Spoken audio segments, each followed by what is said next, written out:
Life can change in an instant. For many wheelchair users, the struggle to push forward is a daily challenge. After years of development and countless prototypes, we created Rib Grips, the revolutionary wheelchair hand rim covers with built-in ribs for ultimate grip and comfort. No more slick surfaces, no more heat burns, just pure, reliable grip. Rib Grips, empowering you to push forward with ease.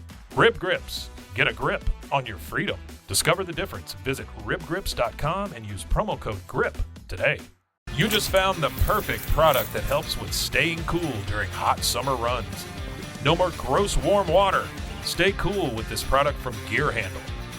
This hydration tube cover helps keep your water cool and easily accessible. Stay hydrated during those long summer runs or even delay from freezing in the winter. Plus, they're compatible with various brands of water bladders and come in various colors. Visit gearhandle.com and use promo code H2O today. This is a Rogue Media Network podcast.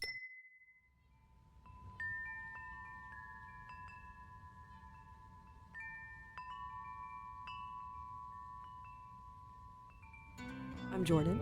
And I'm Rachel. And this is Astrology Table for Two. And there's always a third chair for you.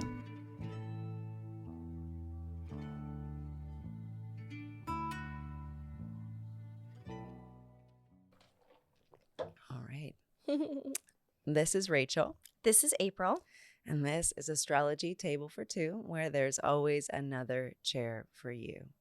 So we are talking the new moon in Virgo happening the day after we record this on Monday, September 2nd at 8:56 p.m. Central Daylight Time in mid-Virgo there, the second decan at 11 degrees of Virgo.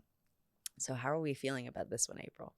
I think this is some needed medicine after Ooh. the full moon that we experienced 2 weeks ago. Mm-hmm. Specifically, it feels like we can discover that maybe our destination is in sight, but we have to do some prep and some planning before we get there. I think this is a time to heal, to kind of come back to that planning, that whiteboard, and let's organize it out. Let's structure this a little bit before we get into the next phase of whatever we're journeying and looking for. I am also getting a very pragmatic feeling about this moon. And not just because Virgo, the sixth sign in the zodiac, is ruled by Mercury, right? And that's where Mercury exalts as well, so it does its best work. Not just because of that organizational component, but also because the closest aspect to this moon is a loose opposition with Saturn retrograde in Pisces at 16 Pisces. So I'm getting a little bit of a struggle bus feel. Yeah, this isn't, we're not ready to launch yet. I think this is a time when we need to focus in and calibrate those details, do some fine tuning before we just go full steam ahead. And Virgo rules the digestive system, including the intestines and the gallbladder. And it makes me think too, especially with this Saturn opposition, that we're going to get a gut check. Gut check is a great term. About what we don't have ready yet. Exactly. There's been a lot of change in both of these signs. So both Virgo, right, where the moon is, and then Pisces, where Saturn retrograde is in opposition. These are two dual-bodied signs. Yes. They are mutable. So they're about evolution and about change. And I think we've just experienced a lot of change in areas where we don't typically. And we're kind of dealing with the consequences of those changes. We're working through them and navigating through that disruption and I love the idea of the gut and the intestines and how all that works together, thinking about your gut being intuition, thinking about digesting something, the concept of really integrating it and digesting it fully through your body. There's so many parallels between the physical and the metaphysical. Precisely. Mercury and Taurus over here loves that. And also it's truly the way that you can get nutriment from your food is that digestion. And I think it's the only way that change can be an augmentation is if you really thoroughly synthesize, integrate, and take what there is to be taken from it. 100%. But that often requires some discipline that's not like fun. Yeah. One other thing, which you just made me think of this, a great way to work with this new moon would be like maybe we're getting our vegetables from the farmer's market. Maybe we're sourcing things ourselves and really looking at food and ingredients and kind of coming back to the basics, most pure form of what we're eating. Eat organic, eat clean, just really look at your ways you can integrate some of that home cooking-esque energy into your practice, your spiritual practice during this season, because I think that will be very supportive to your nervous system, to your physical body. And that's really worth noting. There's so much that's happening on the same day as this moon. So as we are speaking, Pluto has just re-entered Capricorn. And we touched on it last time because we wanted to. But also, Pluto re-entering Capricorn, this is the last time that this happens in our lifetime. And Uranus is also about to station, as we record this, about 24 hours before the moon. So there are 2 Earth sign activations that are majorly calling us out. And the other Earth sign, there are 3, is where this moon is. And so to me, there's this feeling of like, by the way, a bunch of stuff has to be transformed in a material sense in your life. And there are also changes to the basics. And so how do you get good with that? And prioritizing health is, in my mind, the highest octave of preparation for such a transit. That's so true. I like to refer to Pluto as the slow-moving wrecking ball. Because it transits super slowly, but it just can uproot and demolish anything in its path. Like, change is the name of the game here. So, doing all those things to just be better prepared to handle whatever's coming your way is going to pay off. Because Uranus will have just stationed. And so the planet of major change and disruption outside of Pluto is stationary and calling attention to itself. So there is, I think, a possibility to take a deer in the headlights, kind of like Totally. this can happen when you're confronted or like slapped in the face by some major stuff. So if people's bank accounts are suddenly affected, relationships are suddenly affected, family structures are suddenly affected, the work that we do is suddenly affected, those are material parts of life that we're going to have to really make sure that we plan and structure around our reality. Absolutely. I think that's so good. It's also, I think, important to note that there's another major aspect happening tomorrow on the day of the full moon, and that is the perfect square between Mars in Gemini and Neptune in Pisces, and they're there in the 29th or anaretic supercharged degree of both of those signs.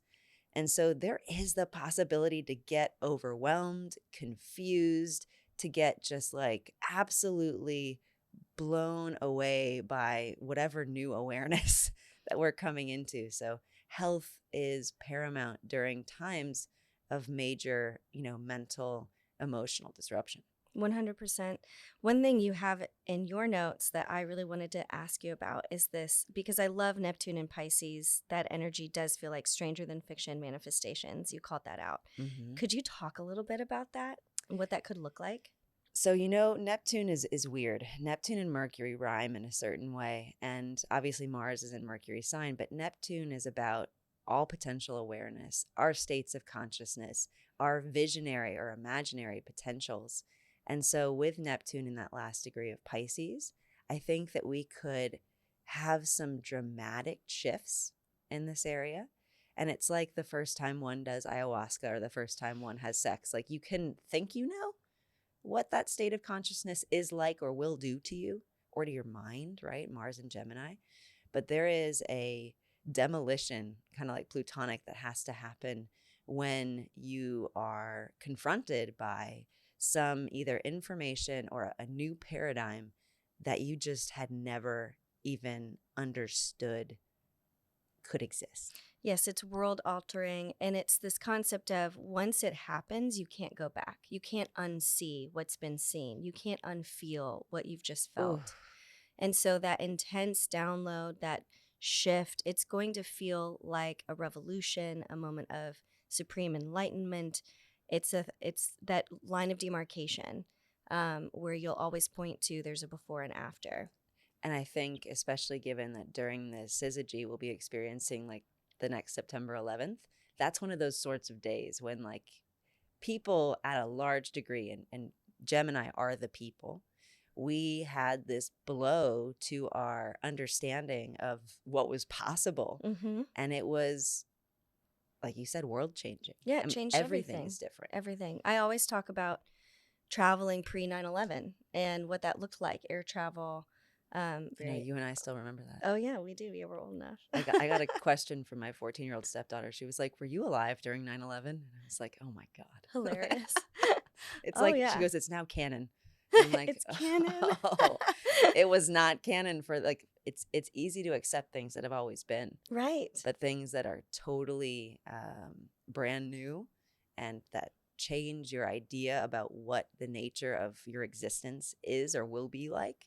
I mean, COVID was kind of like that too. Everything it changed. will be. Mm-hmm. And I mean, we're still in those echoes, but I think this moon is about organizing the chaos.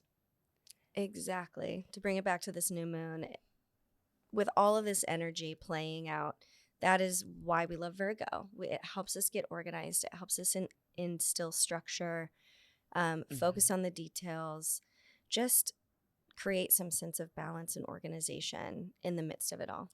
And we might, especially with this opposition, be needing to make changes based on emotional commitments.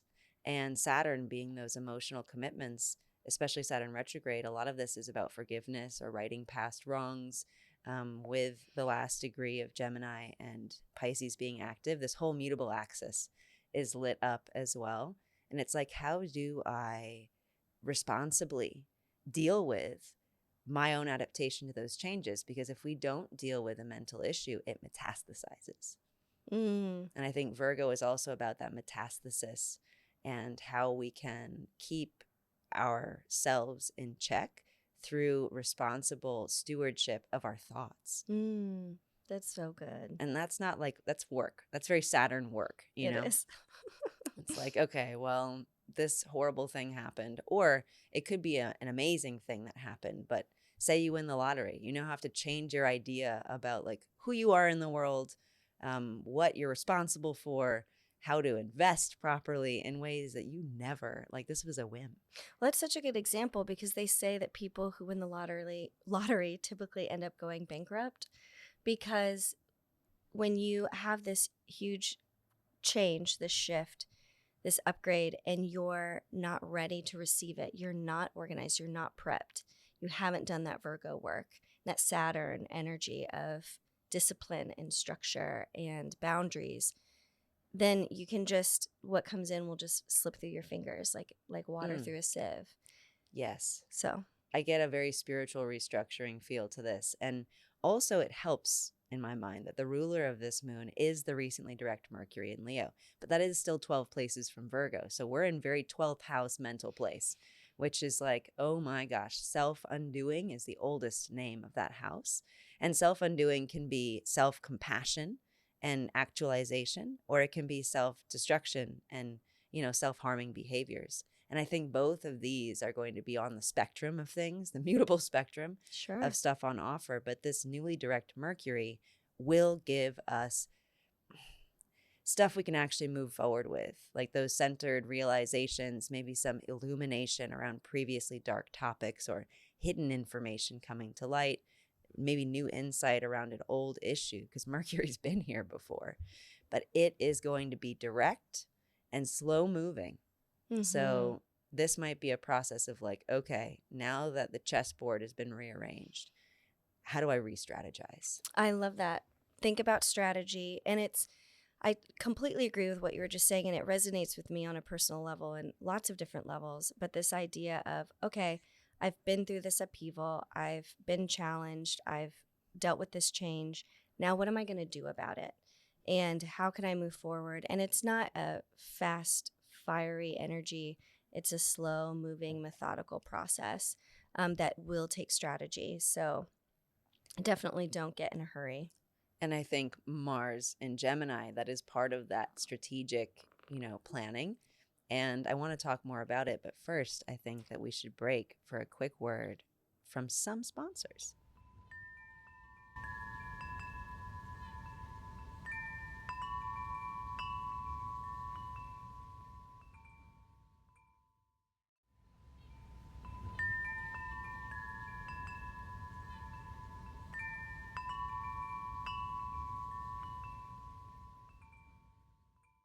And we are back with the top 3 transits of this lunar cycle. One of them is happening the very day of this moon, and that is Mars at 29 degrees of Gemini, squaring Neptune at 29 Pisces, later on Monday around 11 p.m. Central Daylight Time. So let's keep talking about this this strategic restructuring based on the new information that we're receiving. Absolutely. So, yeah, we're talking planet of action. And so this is expanding awareness. We're talking about high strangeness, new paradigms that challenge the old ways of being, forcing change in, in a way that just, I think, can come in and it's unexpected. Mm-hmm. You have wild circumstances. It's like, I never saw that coming. And all of a sudden, everything is different. I love that I never saw that coming as well, because remember, Uranus did just station, and it stationed at 27 Taurus, which is sextile to that Neptune. And again, in the 12th place from Mars. So this tells me that there has been some shock, some change, like that kind of world is different before and after moment, especially vis-a-vis mercurial topics and emotional topics. And Gemini is that third sign, mutable air sign, and it rules the lungs and arms. So I think some of this is going to be about getting our arms around what's happening, That's or good. what has happened. Because Saturn is retrograde, so it might even be realizing where we're wounded, and then being like, okay, how do I fix this trauma so I don't continue the cycle? Yeah, I agree. And Pisces is the 12th sign, so there's this kind of 12th house echo there. And it's ruled by Jupiter, but Jupiter is in Mercury's sign. So again, with the Mercury stuff. And Pisces rules the lymphatic system and the feet. So I think the arms and the feet, right? There's something about hands and feet. Like we're going to have to act out our intentions and our highest aspirations at the best version of this. But there might also be some like tripping over ourselves, right? And some like right hand not talking to the left. Oh yeah, that's a good parallel there. There's when we move forward, when we're taking action, when we're doing aligned action with what's working with the universe, we can feel in sync and in step, and that almost synchronicity and what is the word I'm looking for? Like just harmony throughout the body. In sync. In sync, yeah. But we can absolutely get off beat in a second, and then we're stumbling and tripping and losing our balance. So this is like slow and steady. And we can feel like we're a step behind, especially because true. Saturn is in the overcoming square position here. And so to me, that means that we need to lean into that sense of duty and responsibility and practice and patience. And like you were saying, with all this mutable action, it's going to feel like we want to scramble to make the change immediately. But we need to start as we mean to continue. Because otherwise nothing's sustainable. Say that again. Start as we mean to continue. I love that. I cannot claim that. That was a phrase offered to me by a teacher, and I've just kept it in my pocket because I'm like, if you start off knowing it's not sustainable, you've got to recognize that. Yeah, and you have to take ownership over that choice. And that's wisdom, even though it's not easy. So I think that there is a dual potential here on the day of the moon. And we can find ourselves like having a very deep realization, or maybe taking some very meaningful action towards long-term goals. Or we can find ourselves confused, deceived, deluded, all of these more negative manifestations of that overwhelm that we will experience. And I think it's also worth noting this Mars aspect, it's the last aspect that it makes there in Gemini before it enters Cancer. And it's going to be flirting with Cancer and Leo for half a year. This Mars in Cancer, I'm particularly curious about. It feels powerful to me. So the second transit of this lunar cycle will be Mars entering Cancer on Wednesday, September 4th at 2:45 p.m. Central Time. And so, Cancer is the 4th sign. It's a cardinal water sign ruled by the moon. A lot of crab energy. I think we can work with that. Maybe we need to hermit a little bit in order to let's retreat inside our home and our shell to feel more like ourselves. Mars in Cancer can feel protective, reactive, sometimes passive aggressive. Yes. And so this is like when we can focus on maybe, yes, like I said, retreating could be what you need, pausing. If you feel agitated, check in with your emotional self. If you're feeling that anger and that emotionality and that burning sense of frustration, let's just pause and get some emotional clarity. And I think always with Cancer, we want to work with water in some way if we can. So maybe that's just taking a bath and soaking. Maybe it's, I don't know, drinking and hydrating extra. There are lots of different ways to use water, but I feel like this might be a little bit of a tension causing transit. Well, we are 70+% water. And so there is a real necessity around that hydration. And I think that Mars in Cancer speaks to the necessity of water, which makes things hard, especially it used to before we had a lot of potable water. It made things really hard, which is why I think Mars falls in Cancer.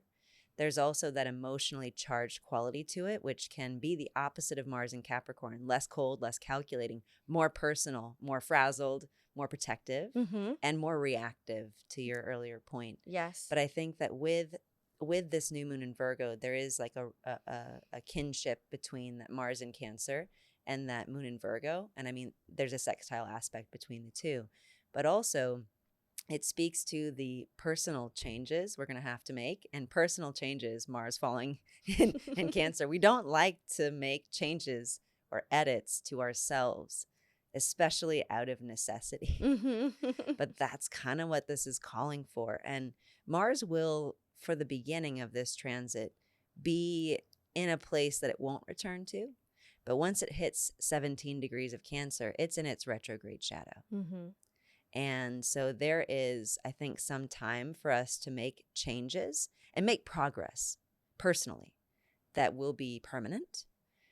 But we only have the first half of that Mars in Cancer, like those first decade and a half, for those changes to be solid and permanent. And we're going to have to negotiate the second half of the sign, renegotiate. And that to me is a lot of personal development taking a while to stick. Yeah. What is the thing? It takes like a week and then a month, and then there's some pace of changes where like it's a habit after a certain point. Right. I think it's, I don't know the exact time frame, but maybe like 14 days. Like you just have to do it. Yeah, it's like a week and then 2 weeks and then a month, and then it's a habit kind of thing. So it's that consistency. It's showing up and doing the work and understanding that personal change, sometimes those neural pathways those old habits are so well formed. We can even see within ourselves that inner conflict of, I know I want to make this change. I've agreed to make this change. I'm aware of the change, but the pattern of behavior is the struggle. It's so intransigent. Right. And so maybe that's what we're working on here, is doing the behavioral change to back up what our consciousness is already trying to show. And you're making me think of inner child work. Oh, yes. Immediately. Like that, to reference what we were just talking about with the moon in Virgo transit and the Mars Neptune stuff, there can be trauma, latent trauma, that is there, that colors our everyday affect and emotional life. And it can be so hidden from us. A lot of times the body's response to trauma is to forget. And so the consciousness doesn't even have access to the very kind of core of the issue. And so I think we will be dealing with the cores of some issues. And since this is cardinal, we're going to be breaking through at the best. You know, the hope is that we make these breakthroughs. And it might not be like all at once, but sort of healing can happen suddenly, or it can happen over a long period of time. And we will have a long period of Mars in Cancer. Yeah, it's like there's a quote from a book that's about falling in love, but I feel like it applies here: slowly and then all at once. And that's kind of what this feels like. It'll be slow, but then all of a sudden we'll be there. So Mars will be here in Cancer until November 4th. And then it retrogrades. It goes back into Leo, retrogrades at 5 degrees of Leo. And it comes back to Cancer January 6th. Stations direct February 23rd, but it's there for a long time. Like it's going to be essentially January 6th to mid-June. So it's like, wow, that's insane. Yeah, we're going to be working with this energy for a while. Yeah. And I think that especially being Mars through Leo and through Cancer, those are both of our luminaries. Mm-hmm. And that is self-work. Self-work. Yeah. Which, again, we're loth to do, changing our definition of self, like having an interruption Mars, and especially anything that's carved out Mars of that definition of self, outward sun or inward moon. That's real sculpting of soul. Yeah, it's the sun being our personality, what we project, what's seen externally, the moon, our emotions, our relationships, and our internal life. Both of those are having that Mars pressure. It's the inside out and outside in simultaneously. I do like, though, how Mars through Cancer will be making that trine to Saturn. And so that work feels like it's going to be given a chance to flow into our goals. Mm-hmm. And really, we can make that change, especially because this time Mars is overcoming in the trine, which will be exciting. That's good. That's very good. And so let's see, just to correct myself or to clarify, Mars won't leave its place of retrograde shadow until mid-June. It actually leaves Cancer mid-April. So we're dealing with this between now and November and between January and April, but that's still a good chunk of months. It's still a good chunk of months, yes. So our third transit here is Mercury re-entering Virgo, speaking of retrogrades, which it does on Monday, September 9th at 1:48 a.m. Central Daylight Time. I'm pumped. Oh, yeah. I'm happy about this.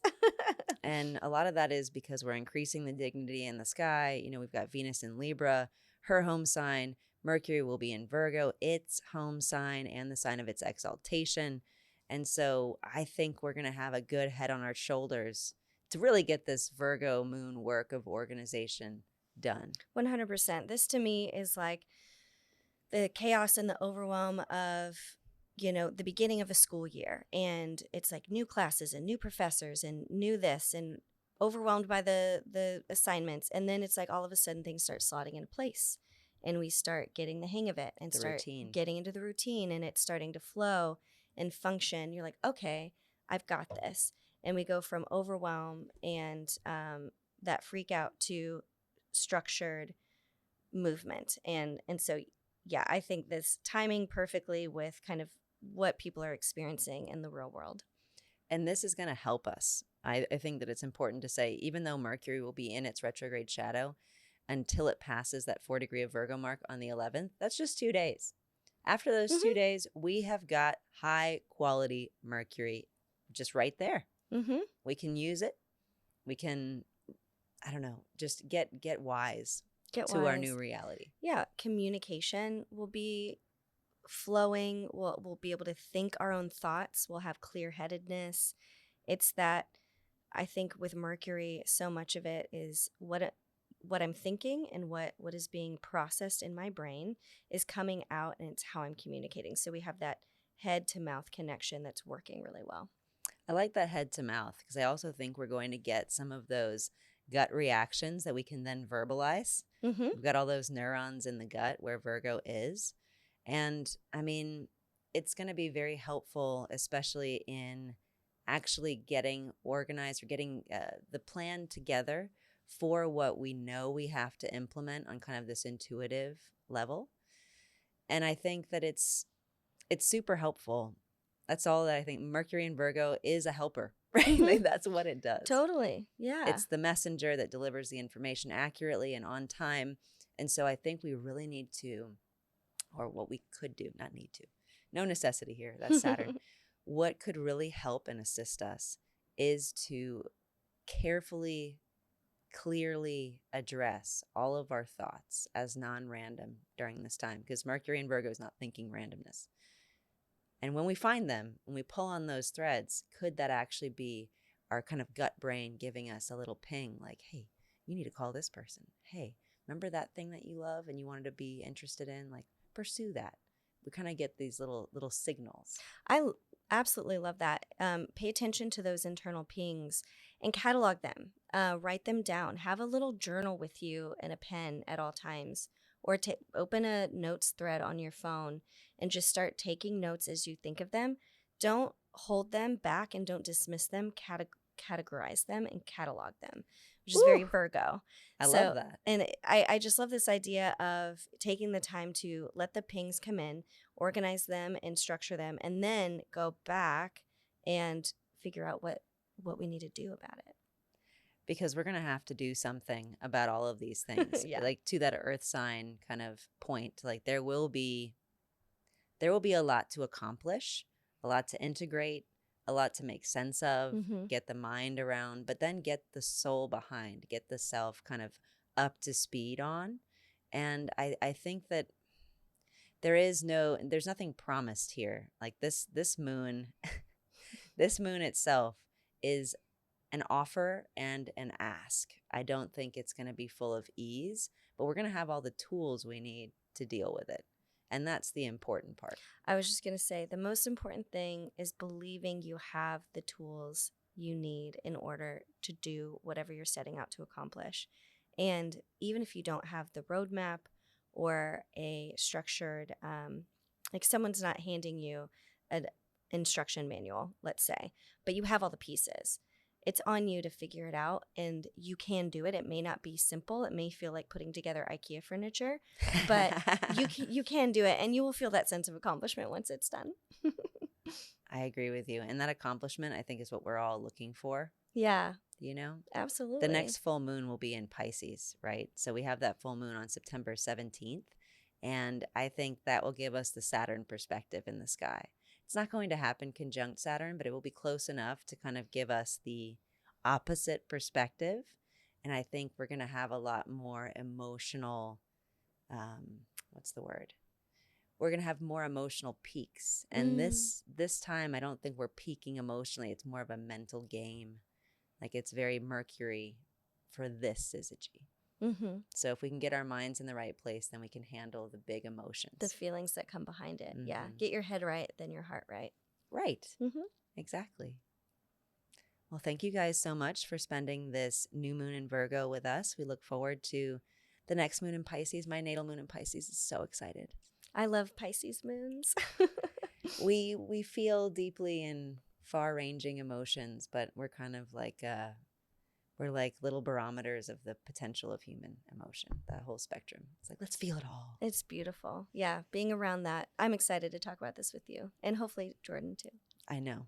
Hopefully Jordan is back soon, but April, as always, it is such a pleasure to do the show with you. Thank you for having me. Bye, y'all.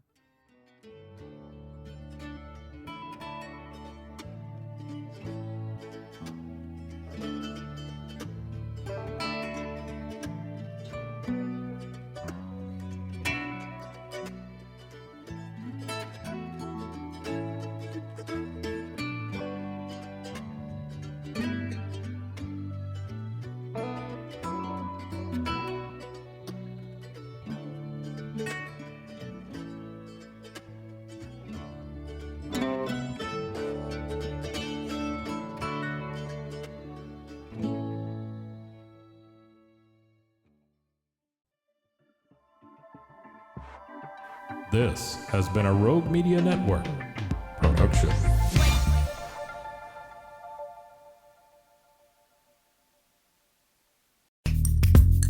Are you a podcaster? Let's talk podcast hosting. Are you tired of your current podcast host? Need real support in a community that gets it? At Rogue Media Network, we offer top-tier podcast hosting services to help you thrive. From hosting and distribution to dedicated support, we've got you covered. Starting as low as $25 a month. Join our community of passionate podcasters today. Contact us at hello@roguemedianetwork.com.